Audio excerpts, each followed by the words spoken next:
वळूयात पुढच्या बातमीकडे। विलीनीकरणाच्या चर्चेआधी दादांनी एनडीएची परवानगी घेतली होती अशी माहिती सूत्रांकडून कळतेय। एनडीएच्या परवानगीनंतरच चर्चेला सुरुवात झाल्याचं या ठिकाणी कळतंय। दरम्यान एनसीपीच्या विलीनीकरणाला एनडीएचा ग्रीन सिग्नल होता अशी ही माहिती सूत्रांनी दिली आहे। या बैठकांना उपस्थित असलेल्या शरद पवार गटाच्या एका बड्या नेत्यानं TV9 मराठीला ही माहिती दिली आहे। विलीनीकरणाच्या चर्चेसाठी मुंबईमध्ये आणि बारामतीत सुद्धा 9 बैठका झाल्याचं सूत्रांनी सांगितलं। राष्ट्रवादी विलीनीकरणासंदर्भात जयंत पाटलांच्या 30 बैठका झाल्या असं नाना पटोलेही म्हणालेत। जयंत पाटलांच्या समोरच लोढाही राहतात। 2 कुटुंब एकत्र येत असतील तर त्यांना एकत्र येऊ द्यावं, त्यासाठी कुणी अडवायची गरज नाही असं वाटतं असं नाना पटोलेंनी म्हटलंय।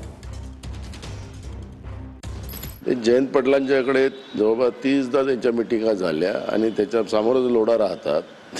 त्यांनी ते अशा अनेक गोष्टी सांगल्या, पण मला असं वाटतं की 2 परिवार एकत्रित यायला निघाला असेल तर त्या परिवाराला एकत्रित येऊ दिलं पाहिजे, त्याला कोणी अडवायची गरज नाही असं मला वाटतं।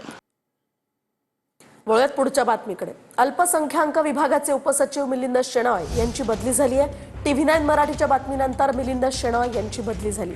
अल्पसंख्याक विभागाकडून शाळांना प्रमाणपत्रांचं वाटप करण्यात आलं होतं आणि त्यानंतर वाद निर्माण झाला होता। अजित पवारांच्या मृत्यूच्या दिवशी प्रमाणपत्र दिल्यामुळे हा वाद निर्माण झाला। मुख्यमंत्री देवेंद्र फडणवीसांनी आता कारवाईचे आदेश दिले।